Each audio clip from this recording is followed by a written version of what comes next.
Hi guys, welcome and welcome back to my channel. My name is Namrata Markale और आज मैं आपके साथ शेयर करने वाली हूँ अपनी पोस्टपार्टम वेट लॉस जर्नी। और सच बताओ तो ये जर्नी अभी भी चल रही है, बट मैं आपके साथ वो सब चीजें आज शेयर करने वाली हूँ जो मैंने सीखी है, मैं फॉलो करती हूँ, इससे आपको भी हेल्प मिले और मोटिवेशन मिले, क्योंकि मुझे बताने के लिए तो कोई था नहीं। इस वीडियो में मैं आपको वो 6 पॉइंट बताऊंगी जो मैं रेगुलरली फॉलो करती हूँ। जो लास्ट का पॉइंट रहेगा वो सबसे इम्पोर्टेंट रहेगा, तो मेक श्योर आप ये वीडियो लास्ट तक देखोगे। और मैं नहीं चाहती कि मैं कोई भी पॉइंट मिस करूं, तो मैंने सब कुछ ऑलरेडी नोट करके रखा है। So the first point is mindful eating. Mindful eating मतलब eating right food at right time in right amount. Okay, इसको बोलते हैं माइंडफुल ईटिंग। डिलीवरी के बाद अपने डाइट को लेकर मैंने बहुत माइंडफुल अप्रोच रखी। मैंने अपने आप को एक प्रॉमिस किया था कि मैं अभी रिकवरी टाइम पे जो भी खाऊंगी घर का फ्रेश खाना ही खाऊंगी। अगर मुझे क्रेविंग हुई, कुछ बाहर का खाने की इच्छा हुई, तो मैं महीने में एक दो बार खुद को अलाउ करूंगी खाने के लिए। देखो, ये ना मैं पनिशमेंट नहीं दे रही थी खुद को, मुझे अच्छी रिकवरी करनी थी। और हाँ, क्रेविंग्स तो मुझे होती थी, तो मैं मेरे मम्मी को या फिर हमारे घर पे मेड आती थी, हम उनको बोल देते थे कि यार मुझे ना आज ये खाने की इच्छा हो रही है, आप बनाओगे मेरे लिए? तो वो बना के देते थे। ओके, ये एकदम से तो नहीं हुआ, स्टार्टिंग में मुझे भी डिफिकल्ट गया। बट मुझे एक बात पता चली कि हाँ यार, इससे रिकवरी अच्छी हो रही है, मेरी स्किन अच्छी हो रही है। हमारे इंडियन लोगों में एक मीथ होता है कि अगर तुम ब्रेस्ट फीडिंग मॉम हो तो खाना आपको डबल से खाना होता है। नहीं, ऐसा मत करो यार गाइस, सुनो मेरी बात। हम ना इतना खा लेते हैं और वो इतना फैट में कन्वर्ट हो जाता है, और बाद में इसको घटाना मतलब, हमने देखा है कितने लोगों को जिनका प्रेगनेंसी के बाद वेट लॉस ही नहीं हो रहा, क्योंकि उन्होंने जो वो रिकवरी का प्रोसेस था तब उन्होंने माइंडफुल अप्रोच नहीं रखा। उन्होंने घर वालों की सुन के, ओके चलो, उनको लगता है कि हमारे बच्चे ने खाना चाहिए, ज्यादा खाना चाहिए, हेल्दी रहना चाहिए, बट हेल्दी और फैट होने में डिफरेंस है। ब्रेस्ट फीडिंग जब हमें करना पड़ता है, हमारी बॉडी ड्राई हो जाती है क्योंकि बहुत सारा मिल्क चले जाता है हमारे बॉडी से, उसके साथ पानी भी चले जाता है बच्चे को, और फिर हमारी बॉडी ड्राई होने लगती है। तो हाइड्रेशन का बहुत ज्यादा ख्याल रखो। मैं बोलूंगी कि आपकी आपकी जितनी प्रेगनेंसी के पहले डाइट थी उतनी ही अभी रखो, बट पानी ज्यादा पियो।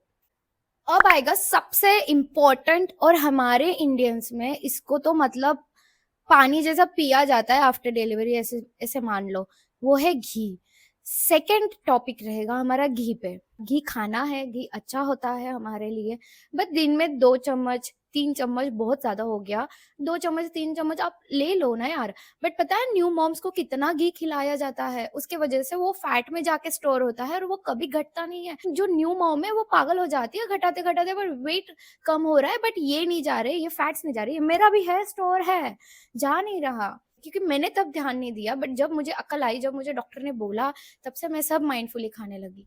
पंजीरी, गोंद के लड्डू, मेथी के लड्डू और बहुत सारी चीजें रहती है हमारे ट्रेडिशन में खाने के लिए। ये हमारे हेल्थ के लिए बहुत ज्यादा अच्छा है, बट अगर आप इसे एक्सेस अमाउंट में खाओगे तो आपको नुकसान है। तो आपको खाना है तो राइट अमाउंट में खाना है, राइट टाइम पे खाना है। और अगर कोई आंटी आके आपको बताए कि नहीं बेटा, मेथी के लड्डू तो 3-4 खाने चाहिए, तुमने हमारे गुड्डी ने तो खाए थे, नहीं भाई, सुनो मत उनकी। वो आंटी नहीं आने वाली है आपके वेट लॉस जर्नी में हेल्प करने के लिए। ऊपर से आंटी अगर आपको शादी में मिल गई तो बोलेंगे कि तू कितनी मोटी हो गई, 2 बच्चे की माँ लग रही है अभी से। तो वो आंटियों की सुनो मत, जो हमें अच्छा लगता है, जो तुम्हें अच्छा लगता है वही करो। अब थर्ड पॉइंट में हम बात करेंगे एक्सरसाइज और फिजिकल एक्टिविटी शुरू करना। वो मैंने कब शुरू किए थे, जब अर्जुन मेरा बेटा जब 4 मंथ का हो चुका था। वैसे मेरी वजाइनल डिलीवरी हुई है, तो मुझे डॉक्टर ने बोला था 1 मंथ में you can go back to your routine, but I wasn't comfortable then. तो मैंने सोचा कि चलो अभी रेस्ट करने को मिल रहा है तो कर लेते भाई। ऐसे तो मैं बाहर निकलती थी, बहुत सारी चीजें करती थी, शॉपिंग के लिए जाती थी, बट जो एक्चुअल हमारी जो एक्सरसाइजेस होती है वो मैंने अर्जुन 4 मंथ्स का होने के बाद शुरू किया। स्टार्टिंग मैंने की वॉकिंग से।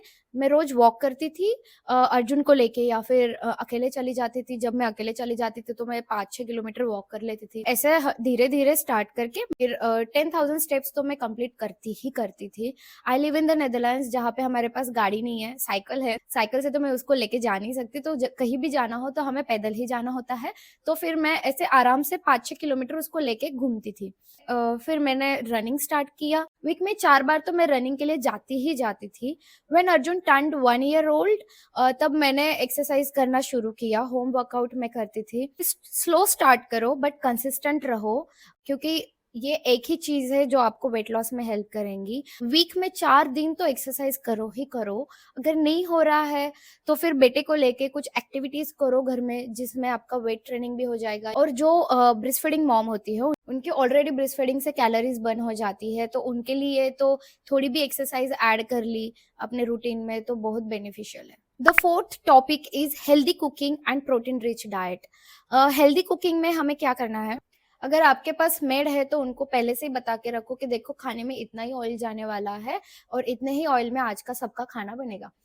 मेरे घर में कुक नहीं है, उसका एक एडवांटेज है क्योंकि मैं खुद खाना बनाती हूँ, तो मुझे पता है कि मैं कितना तेल, कितना नमक, कितना मसाला यूज़ कर रही हूँ, उसमें कितनी सब्जियाँ डाल रही हूँ। मेरा जो फ़ोकस होता है वो less oil, less carbs and more protein पे। जैसे पनीर, स्प्राउट, टोफू, दाल, ये जो है ये आपके सिर्फ वेट लॉस में ही हेल्प नहीं करेंगे, ये आपके मसल्स भी बिल्ड करेंगे, जिसके वजह से आपके बॉडी को बहुत फ़ायदा होने वाला है। और एक बात, आपके घर पे कुक नहीं है, मेड नहीं है किसी काम के लिए, सेम मेरे जैसा ही आपका सीन है, तो आप और एक चीज़ पे बहुत ज़्यादा फ़ोकस कीजिए, वो है रेस्ट एंड नींद।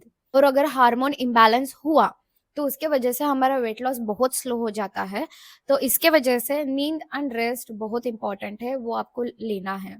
The fifth one is multivitamins. Multivitamins का बहुत बड़ा रोल है अपने वेट लॉस में। आपके गायनेक ने भी आपको मल्टीविटामिन्स लिख के दिए होंगे, आपको वो लेना ही है। कभी सिर्फ डाइट से हमारा न्यूट्रिशन पूरा नहीं होता। एक बार बच्चा हुआ तो हमारे बॉडी को 5 साल लगते हैं रिकवर होने के लिए, एंड उस रिकवरी के लिए vitamins and minerals plays very important role.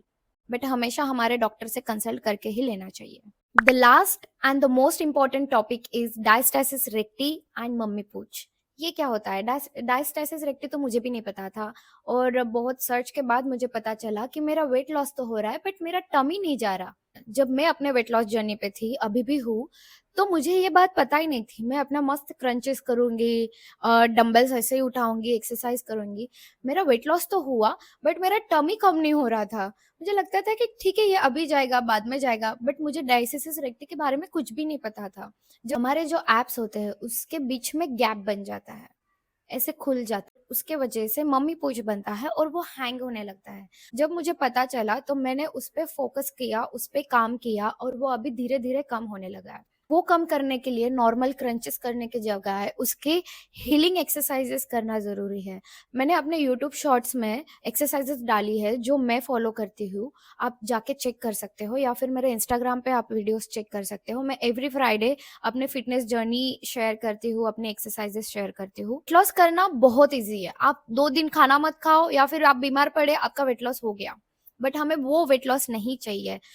Proper mummy पूछ कम करने के लिए हमें हीलिंग एक्सरसाइजेस, कोर एक्सरसाइजेस करनी पड़ती है। अगर आपको डायस्टेसिस रेक्टी पे फोकस्ड सिर्फ वेट लॉस वीडियोस देखने हैं, तो आप यूट्यूब पे सर्च कर सकते हो, आपको ट्रिमेंडस, आपको बहुत सारे वीडियोस मिल जाएंगे, और आप उस तरीके से अपनी धीरे धीरे वेट लॉस जर्नी शुरू कर सकते हो। मैंने जिनके एक्सरसाइज फॉलो किए थे और मैं अभी भी कर रही हूँ, मैं उनके लिंक्स आपको डिस्क्रिप्शन बॉक्स में दे दूंगी। सबसे बड़ी बात गाइस, मुझे पता है बहुत लोग आके बोलते हैं तूने बहुत वेट पुट ऑन किया है, तो अभी आंटी जी लग रही है, मुझे भी सब लोग बोलते हैं, बट अपने आप को पॉजिटिवली देखो, खुद से प्यार करो यार। बच्चा पैदा करना इज अ मिराकल। आप खुद एक बहुत बड़ा मिराकल हो, आप अकेले सब कुछ हैंडल कर रहे हो, और इससे बड़ी बात कुछ है ही नहीं। ये तो खुद को पॉजिटिवली देखो। अगर फ्रस्ट्रेशन आता है हम खुद को मिरर में देख के, तो आप अफर्मेशंस ले सकते हो। मैं खुद अफर्मेशंस लेती थी अपने लिए।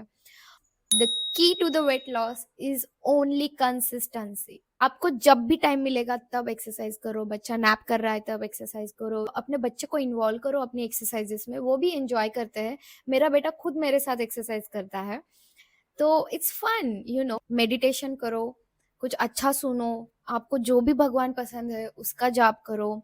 मैंने खुद को प्रॉमिस किया है, मैं दिन में 3 बार कृष्णा का नाम लूंगी, मन में लूंगी या फिर जब काम करूंगी तब लूंगी। और जब भी मैं लेती हूँ ना, मुझे ऐसा लगता है कि मुझे रिलीफ मिल रहा है, कि सब प्रॉब्लम से मुझे रिलीफ मिल रहा है, मैं कृष्णा बोल देती हूँ, हो जाता है सब कुछ ठीक। तो आप वैसे कुछ कर सकते हो। मुझे पता है मम्मी बनना बहुत मुश्किल है, बहुत ज्यादा मुश्किल काम है, सच में मुश्किल काम है। तो इसमें अपनी मेंटल हेल्थ संभाल के रखना वो भी मुश्किल है, बट उसके लिए सॉल्यूशंस भी है हमारे पास। Okay, that's it for today guys. मैंने आज कुछ कुछ ज़्यादा ही बोल दिया। अगर वीडियो लंबी हुई होंगी तो I am really sorry for that. And अगर आपको वीडियो अच्छा लगा होगा तो लाइक करो, सब्सक्राइब करो, अपनी फ्रेंड्स के साथ शेयर करो और मुझे इंस्टाग्राम पे फॉलो करना भूलो मत। लिंक आपको डिस्क्रिप्शन बॉक्स में मिल जाएंगे। And see in the next video. Bye. और मुझे कमेंट सेक्शन में बताओ नेक्स्ट वीडियो में मैं आपके साथ क्या शेयर करूँ। See in the next video guys. Bye.